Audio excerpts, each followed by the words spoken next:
Olá, hoje é 24 de outubro e você está participando do Palavra Encarnada.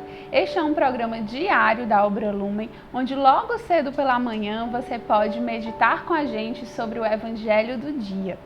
Eu sou Gisele, faço parte da Obra Lumen e hoje nós estaremos reunidos em nome do Pai, do Filho e do Espírito Santo para juntos meditarmos a Palavra de Deus e deixarmos que essa palavra possa se fazer encarnada nas nossas vidas.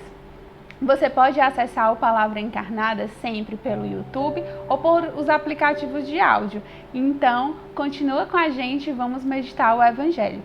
Que para iniciar a nossa meditação, nós possamos então clamar a presença do Espírito Santo, para que Ele esteja com a gente nesse momento, nesses poucos minutos que nós nos dedicaremos a crescer, meditando no Evangelho, o Espírito Santo possa ser o nosso guia, o nosso condutor, aquele que vai nos revelando as belezas e os mistérios da Palavra de Deus. Vinde, Espírito Santo, e permanece conosco nesta meditação. O Evangelho de hoje está em Lucas, capítulo 13, dos versículos 1 ao 9. Eu vou ler e você pode acompanhar aí da sua Bíblia, do seu celular. O Evangelho de hoje nos fala sobre a urgência da conversão. Naquele tempo, chegaram algumas pessoas levando notícias a Jesus sobre os galileus que Pilatos tinha matado, enquanto ofereciam sacrifícios. Jesus respondeu-lhes: Pensam vocês que esses galileus, por terem sofrido tal sorte, eram mais pecadores do que todos os outros galileus? De modo algum, lhes digo eu. E se vocês não se converterem, vão morrer todos do mesmo modo. E aqueles 18 que morreram quando a torre de Siloé caiu em cima deles? Pensam vocês que eram mais culpados do que todos os outros moradores de Jerusalém? De modo algum, lhes digo eu. E se vocês não se converterem, vão morrer todos do mesmo modo. Então Jesus contou esta parábola. Certo homem tinha uma figueira plantada no meio da vinha. Foi até ela procurar figos e não encontrou. Então disse ao agricultor: Olhe, hoje faz 3 anos que venho buscar figos nessa figueira e não encontro nada. Corte-a. Ela só fica aí esgotando a terra. Mas o agricultor respondeu: Senhor, deixa a figueira ainda este ano. Vou cavar em volta dela e pôr adubo. Quem sabe no futuro ela dará fruto? Se não der, então a cortarás. Então, é importante a gente entender o contexto em que se passa esse evangelho. Jesus está saindo da Galileia em direção a Jerusalém, onde ele vai passar por todo o processo de paixão e morte. E Jesus aproveita cada instante desse trajeto, desse caminho, para formar os seus discípulos, aqueles que estão com ele.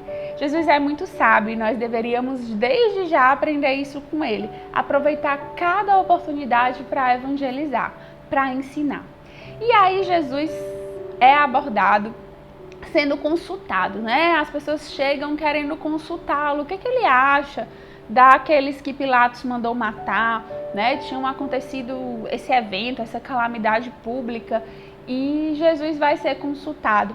E as pessoas querem falar sobre pecado, sobre culpa, né? Colocam Jesus para responder sobre isso. E Jesus, com a sua resposta, quando ele fala que aqueles que morreram, né, de forma tão trágica, não eram menos pecadores ou mais pecadores do que os outros, ele está colocando para a gente que a lógica do evangelho, a lógica do amor, não é uma lógica de toma lá da cá. Não é que o sofrimento maior existe para aquela pessoa que tem mais pecado, ou o contrário, né? E aí Jesus também já puxa assim o nosso entendimento para que a gente não fique nessa comparação. Então, quem sofre mais tem mais pecado, quem sofre menos tem menos pecado. Jesus não nos coloca nessa lógica. Jesus nos coloca na lógica do amor e da individualidade. Cada um de nós tem um caminho de salvação, tem um processo, e o nosso olhar para Jesus não pode ser um olhar de medo, como se ele tivesse o tempo inteiro nos culpando, né, pelos nossos pecados. A gente precisa entender que ele traz um olhar de misericórdia, um olhar de amor, um olhar que nos aborda individualmente. Então, o primeiro convite do Evangelho de hoje é para que a gente não fique se comparando, especialmente quando a gente está dentro de uma comunidade, quando a gente está numa casa de acolhimento, como você, que é nosso irmão ou irmã acolhida, a gente fica se comparando. Ah, eu faço tudo certo e Jesus parece que só agrada fulano. Ah, eu faço tudo certo e parece que o coordenador gosta mais de cicrano. Na lógica do amor e do amor misericordioso, a gente não pode introduzir a lógica do mundo, dessa comparação, dessa ideia de que eu preciso ser muito bom para ser mais amado. A lógica de Jesus não é essa. E a gente tem que ter muito cuidado de não estar importando as coisas do mundo para dentro da nossa vida comunitária. E esse é um alerta que Jesus deixa no Evangelho de hoje. Mas Jesus continua a reflexão, né? Falando que as calamidades públicas, ele até lembra que a torre de Siloé caiu, e aí ele diz, olha, mas isso deve servir sim para que vocês mudem de vida. Isso deve servir sim para que vocês se arrependam. E a gente, né, pessoal, está diante de uma grande calamidade, de um grande desastre, digamos assim. Só pensar na atual pandemia do Covid-19, né? Quantas pessoas morreram, quantas pessoas sofrendo, quantas pessoas perdendo emprego. E isso já deve ser um sinal dos tempos para que a gente se converta, para que a gente mude de vida, para que a gente não saia igual dessa pandemia, como o Papa Francisco tem nos pedido, né? E aí a gente também precisa pensar nas várias tragédias, né? Nos vários sinais dos tempos em que nós estamos aqui contemporâneos a isso. Quando a gente vê as guerras, a violência, crianças sem educação, crianças com fome, tudo isso aqui, do nosso lado, na periferia mais próxima de você, né? Na sua cidade deve ter, na minha cidade tem, perto da minha casa tem.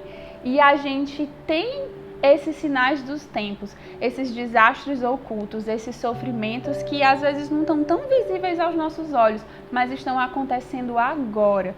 E tudo isso deve ser sinal de conversão, de urgência. É preciso ser resposta a essas realidades. A gente precisa agir agora, porque esses sinais, o massacre, a torre de Siloé que caiu, que Jesus disse que era motivo para as pessoas se converterem, eles são hoje, podem ser traduzidos em outras catástrofes que acontecem, sociais, ambientais, sanitárias, e a gente precisa ser resposta de amor diante disso. E aí eu te pergunto, como é que você tem passado por essas situações?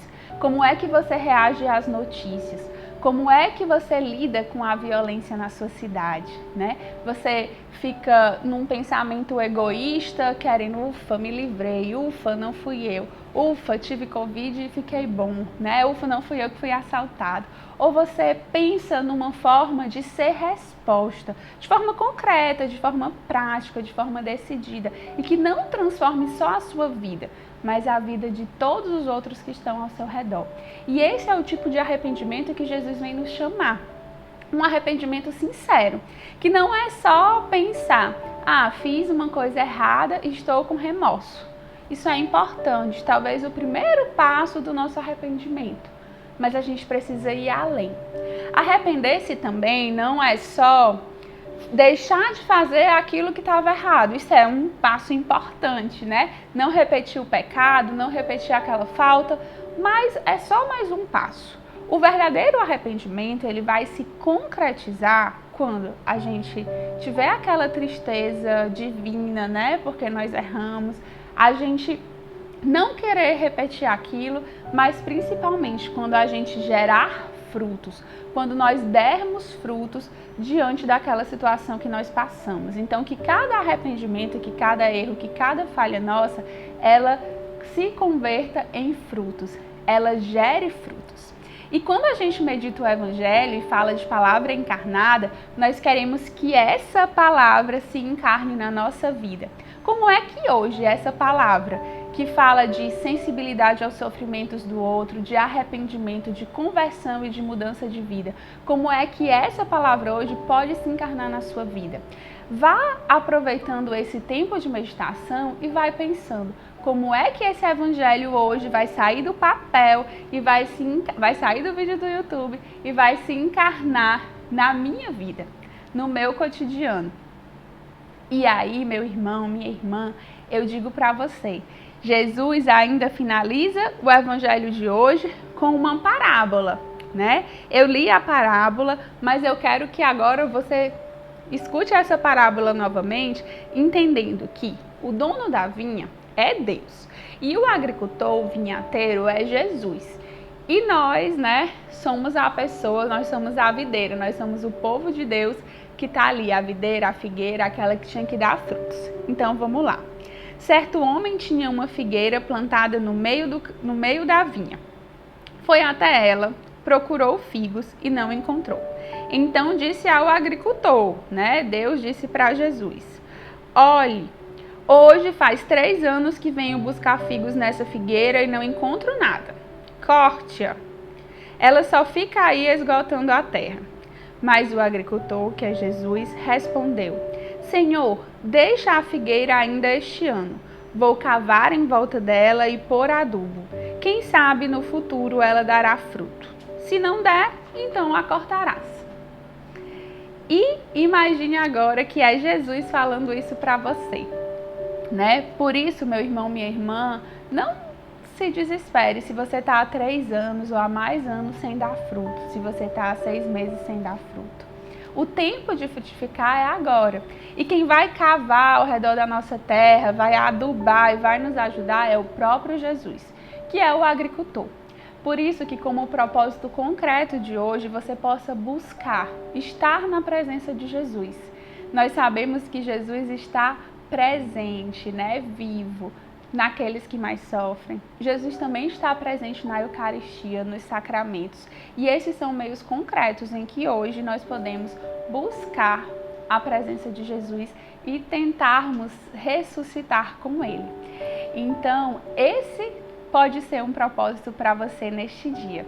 Espero que essa palavra, que essa inspiração do Espírito Santo faça diferença na sua vida. E se você gostou, compartilha, né? Manda esse vídeo, esse áudio para alguém e nos acompanha, que amanhã tem mais palavra encarnada. Fiquem com Deus.